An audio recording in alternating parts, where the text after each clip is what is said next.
ಶುಕ್ರವಾರದಂದು ಈ 5 ಲಕ್ಷ್ಮೀ ಮಂತ್ರ ಪಠಿಸಿದರೆ ಖಂಡಿತವಾಗಿ ಲಕ್ಷ್ಮಿ ಒಲಿಯುತ್ತಾಳೆ ಅಂತ ಹೇಳ್ತಾರೆ. ಲಕ್ಷ್ಮೀ ದೇವಿಯ ದಿನವಾದ ಶುಕ್ರವಾರದಂದು ಈ ಕೆಲಸಗಳನ್ನು ಮಾಡುವುದರಿಂದ, ಲಕ್ಷ್ಮೀ ಮಂತ್ರಗಳನ್ನು ಪಠಿಸುವುದರಿಂದ ಸಂಪತ್ತಿನ ಮತ್ತು ಅದೃಷ್ಟದ ಆಶೀರ್ವಾದವನ್ನು ಪಡ್ಕೊಳ್ಬೋದಂತೆ. ಸೊ ನಾವು ಲಕ್ಷ್ಮೀ ದೇವಿಯನ್ನು ಪ್ರಸನ್ನಗೊಳಿಸಲಿಕ್ಕೆ ಶುಕ್ರವಾರದಂದು ಏನು ಮಾಡಬೇಕು, ಯಾವ 5 ಮಂತ್ರಗಳನ್ನು ಹೇಳಬೇಕು ಅಂತ ಹೇಳ್ತೀನಿ. ಅದಕ್ಕೂ ಮುಂಚೆ ನಮ್ಮ ಚಾನಲ್ಗೆ ಯಾರು ಸಬ್ಸ್ಕ್ರೈಬ್ ಆಗಿಲ್ವೋ ಅವರು ಕೂಡಲೇ ಸಬ್ಸ್ಕ್ರೈಬ್ ಮಾಡಿಕೊಂಡು ಪಕ್ಕದಲ್ಲಿರೋ ಬೆಲ್ ಬಟನ್ನಲ್ಲಿ ಆಲನ್ನು ಪ್ರೆಸ್ ಮಾಡಿ.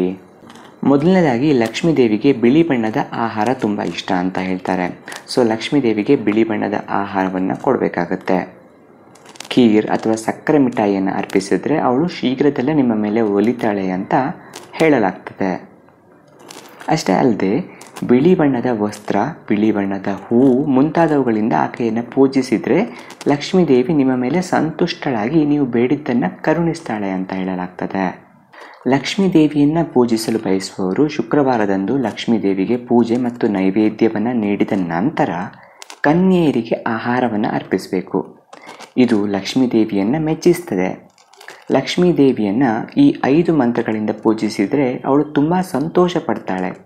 ಆ 5 ಲಕ್ಷ್ಮೀ ಮಂತ್ರಗಳು ಯಾವುದು ಅಂತ ನೋಡೋದಾದರೆ, ಓಂ ಶ್ರೀಂ ಹ್ರೀಂ ಕ್ಲೀಂ ಶ್ರೀ ಸಿದ್ಧಲಕ್ಷ್ಮೀ ನಮಃ. ಓಂ ಶ್ರೀಂ ಹ್ರೀಂ ಕ್ಲೀಂ ಶ್ರೀಂ ಸಿದ್ಧಲಕ್ಷ್ಮೀ ನಮಃ. ಓಂ ಹ್ರೀಂ ಹ್ರೀಂ ಶ್ರೀ ಲಕ್ಷ್ಮೀ ವಾಸುದೇವಾಯ ನಮಃ. ಓಂ ಹ್ರೀಂ ಹ್ರೀಂ ಶ್ರೀ ಲಕ್ಷ್ಮೀ ವಾಸುದೇವಾಯ ನಮಃ. ಪದ್ಮಾಸನೆ ಪದ್ಮಾಕ್ಷಿ ಪದ್ಮಸಂಭವೆ ತನ್ಮೇ ಭಜಸಿ ಪದ್ಮಾಕ್ಷಿ ಏನೇ ಸೌಖ್ಯಂ ಲಭಾಮ್ಯಹಂ. ಪದ್ಮಾಸನೆ ಪದ್ಮಾಕ್ಷಿ ಪದ್ಮಸಂಭವೆ ತನ್ಮೇ ಭಜಸಿ ಪದ್ಮಾಕ್ಷಿ ಏನೇ ಸುಖಂ ಲಭಾಮ್ಯಹಂ.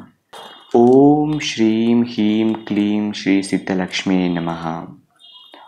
ಓಂ ಶ್ರೀಂ ಹ್ರೀಂ ಕ್ಲೀಂ ಶ್ರೀ ಸಿದ್ಧಲಕ್ಷ್ಮೀ ನಮಃ.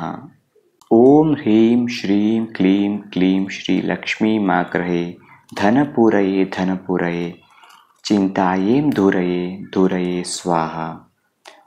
ಓಂ ಹ್ರೀಂ ಶ್ರೀಂ ಕ್ಲೀಂ ಕ್ಲೀಂ ಶ್ರೀ ಲಕ್ಷ್ಮೀ ಮಾಗ್ರಹೇ ಧನಪೂರಯೇ ಚಿಂತಾಯೇಂ ದೂರಯೇ ಸ್ವಾಹ. ಸೊ ಶುಕ್ರವಾರದ ದಿನದಂದು ನೀವು ಲಕ್ಷ್ಮೀ ದೇವಿಗೆ ಸಂಬಂಧಿಸಿದ ಈ ಮೇಲೆ ಹೇಳಿರುವಂತಹ ಮಂತ್ರಗಳನ್ನು ಪಠಿಸುವುದರೊಂದಿಗೆ ಸರಳ ಕ್ರಮಗಳನ್ನು ತೆಗೆದುಕೊಳ್ಳುವುದರಿಂದ ಲಕ್ಷ್ಮೀ ದೇವಿಯು ನಿಮಗೆ ಅದೃಷ್ಟವನ್ನು, ಸಂಪತ್ತನ್ನು